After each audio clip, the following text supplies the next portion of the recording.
ओम शांति। 13/1/2024 की मुरली है। मुख्य रूप से बाबा ने कहा, कभी भी बीती को याद नहीं करो और आगे के लिए कोई आश न रखो। कम से कम 8 घंटा ईश्वरीय सेवा करो तो तुम्हारी उन्नति होती रहेगी। फिर कहा, शरीर निर्वाह के लिए कर्म भले करो, लेकिन जो भी टाइम मिले वो वेस्ट नहीं करो। फिर कहा, सदा याद की यात्रा पर रहो। कम से कम 8 घंटा ईश्वरीय गवर्नमेंट की सर्विस कर अपना टाइम सफल करना है। बाप जैसा गुणवान बनना है। जो बीता उसे याद नहीं करना है। बीती को बीती कर सदैव हर्षित रहना है। ड्रामा पर अडोल रहना है। अब सुनते हैं महावाक्यों को विस्तार से। बाबा ने कहा, मीठे बच्चे, मनुष्य शरीर की उन्नति का प्रबंध रचते, आत्मा की उन्नति व चढ़ती का साधन बाप ही बतलाते हैं। यह बाप की ही रिस्पॉन्सिबिलिटी है। प्रश्न है, सदा बच्चों की उन्नति होती रहे, उसके लिए बाप कौन कौन सी श्रीमत देते हैं? उत्तर, बच्चे अपनी उन्नति के लिए सदा याद की यात्रा पर रहो। याद से ही आत्मा की जंक निकलेगी। दूसरा, कभी भी बीती को याद नहीं करो और आगे के लिए कोई आश न रखो। तीसरा, शरीर निर्वाह के लिए कर्म भले करो, लेकिन जो भी टाइम मिले वो वेस्ट नहीं करो। बाप की याद में टाइम सफल करो। चौथा, कम से कम 8 घंटा ईश्वरीय सेवा करो तो तुम्हारी उन्नति होती रहेगी। ओम शांति। रूहानी बाप बैठ रूहानी बच्चों को अथवा आत्माओं को समझाते हैं। मनुष्य कहते हैं आत्मा की रिस्पॉन्सिबिलिटी है परमात्मा के ऊपर। वही सब आत्माओं की उन्नति और मन की शांति का रास्ता बता सकते हैं। आत्मा रहती है भ्रूकुटी में, सबसे न्यारी। अक्सर करके रोग होते हैं शरीर में, यहाँ भ्रूकुटी में नहीं। भल सिर में दर्द पड़ेगा, परंतु जो आत्मा का तख्त है वहाँ कोई तकलीफ नहीं होगी, क्योंकि उस तख्त पर आत्मा विराजमान है।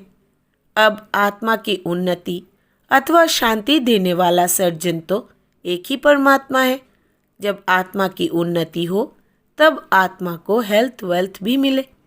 शरीर को तो कितना भी करो उससे कोई उन्नति नहीं होगी। शरीर की कुछ न कुछ खिटपिट तो रहती ही है। आत्मा की उन्नति तो सिवाय पाप के कोई कर ना सके। और सब दुनिया में शरीर की उन्नति का प्रबंध रचते हैं। बाकी आत्मा की चढ़ती कला व उन्नति होती नहीं है, वो तो बाप ही सिखलाते हैं। सारा मदार आत्मा पर है।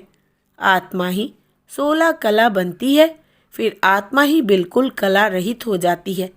16 कलाएं बनती है, फिर कला कम कैसे होती है? यह भी बाप ही समझाते हैं। बाप कहते हैं, सतयुग में तुमको बहुत सुख था, आत्मा चढ़ती कला में थी, और सत्संगों में आत्मा की उन्नति कैसे हो, यह बात नहीं समझाई जाती है। वो जिस्मानी नशे में रहते हैं। देह अभिमान है। बाप तुमको देही अभिमानी बनाते हैं। आत्मा जो तमो प्रधान बनी है, उनको सतो प्रधान बनाना है। यहाँ सब है रूहानी बातें, वहाँ है जिस्मानी बातें। सर्जन लोग एक हार्ट निकाल दूसरा डालते हैं, उनका आत्मा से कोई ताल्लुक नहीं। आत्मा तो भ्रूकुटी में रहती है, उनका ऑपरेशन आदि कुछ नहीं होता। अच्छा, बाप समझाते हैं कि आत्मा की उन्नति तो एक ही बार होती है। आत्मा जब तमो प्रधान हो जाती है तब आत्मा की उन्नति करने वाला बाप आता है। उनके बगैर किसी भी आत्मा की चढ़ती कला हो न सके। बाप कहते हैं, यह छी तमो प्रधान आत्माएं मेरे पास आ न सके। तुम्हारे पास जब कोई आते हैं तो कहते हैं शांति कैसे मिले अथवा उन्नति कैसे हो, परंतु यह नहीं समझते कि उन्नति के बाद हम कहाँ जाएंगे, क्या होगा। पुकारते हैं पतित से पावन बनाओ, जीवन मुक्ति धाम में ले जाओ, तो आत्माओं को ही ले जाएंगे ना। शरीर तो यहाँ खत्म हो जाएंगे। परंतु यह बातें किसकी बुद्धि में नहीं है।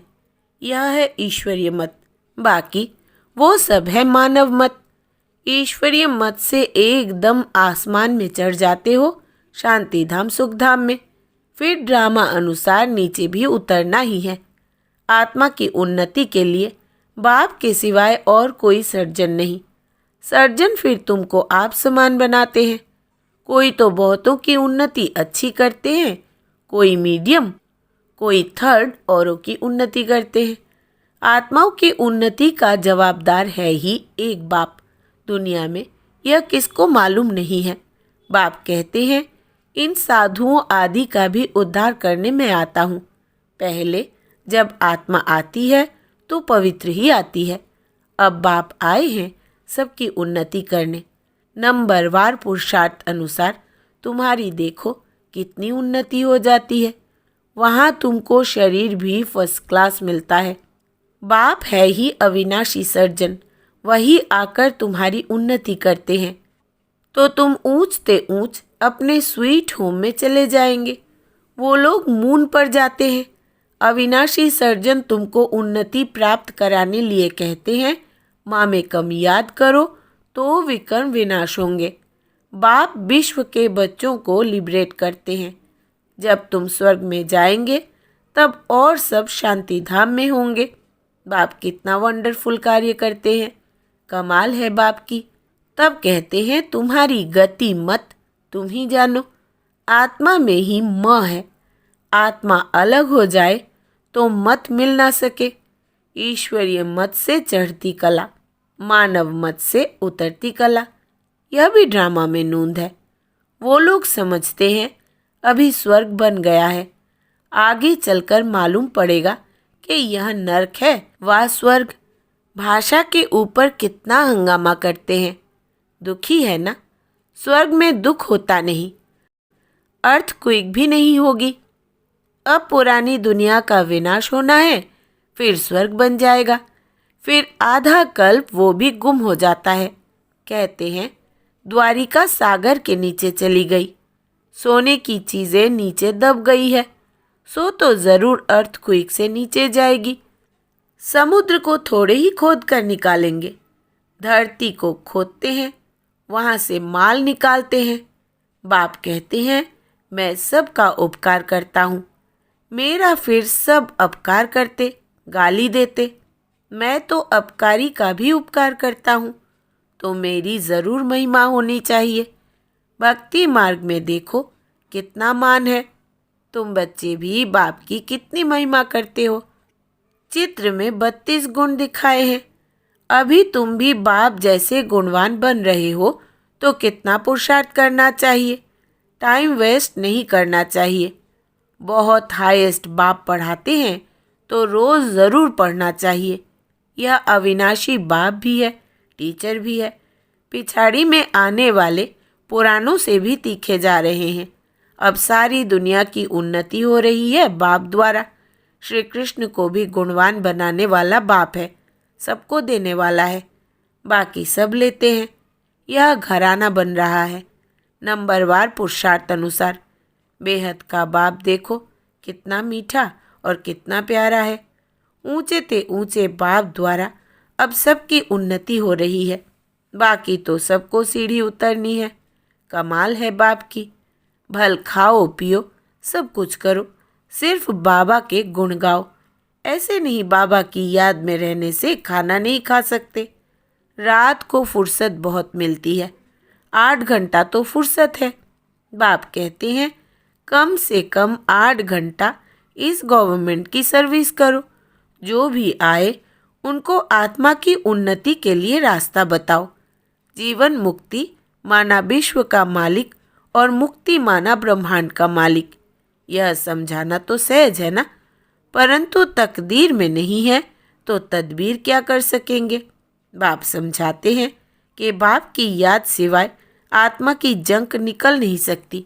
भल ज्ञान सारा दिन सुनाओ, परंतु आत्मा की उन्नति का उपाय याद के सिवाय और कोई नहीं। बाप बच्चों को बहुत प्यार से रोज़ रोज़ समझाते हैं, परंतु अपनी उन्नति करते हैं व नहीं करते हैं वो हर एक खुद समझ सकते हैं। यह सिर्फ तुम नहीं सुनते हो, परंतु सब सेंटर्स वाले बच्चे सुनते हैं।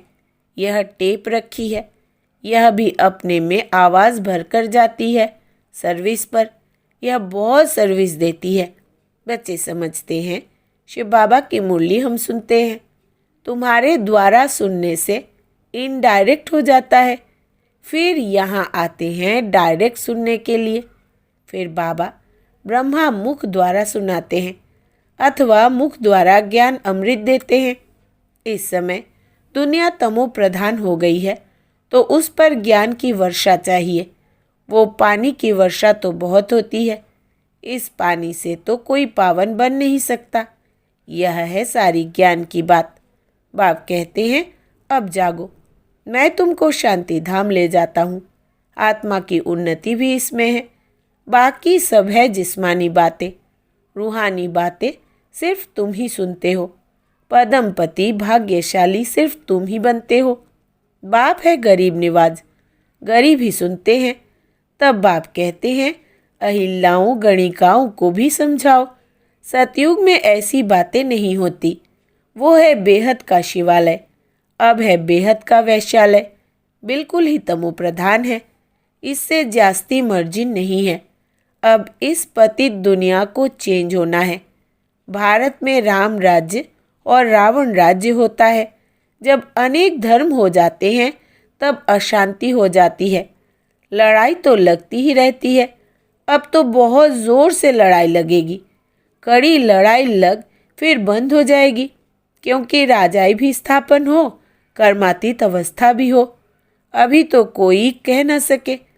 वो अवस्था आएगी तो पढ़ाई पूरी हो जाएगी, फिर ट्रांसफ़र हो जाएंगे अपने पुरुषार्थ अनुसार। इस भंभोर को आग तो लगनी है, फटाफट विनाश हो जाएगा। उनको खूनी नाहक खेल कहा जाता है। नाहक सब मर जाएंगे, रक्त की नदियाँ बहेंगी, फिर घी दूध की नदियाँ बहेंगी। हाहाकार से जय जयकार होगी।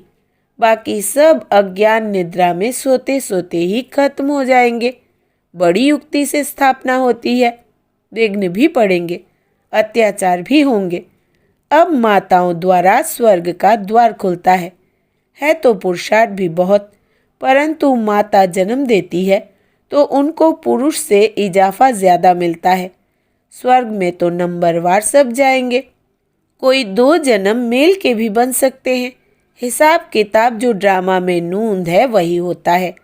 आत्मा की उन्नति होने से कितना फर्क पड़ जाता है। कोई तो एकदम हाईएस्ट बन जाता है, कोई तो बिल्कुल लोएस्ट। कहाँ राजा तो कहाँ प्रजा। मीठे मीठे बच्चों को बाप समझाते हैं अब पुरुषार्थ करो, योग से पवित्र बनो, तब धारणा हो।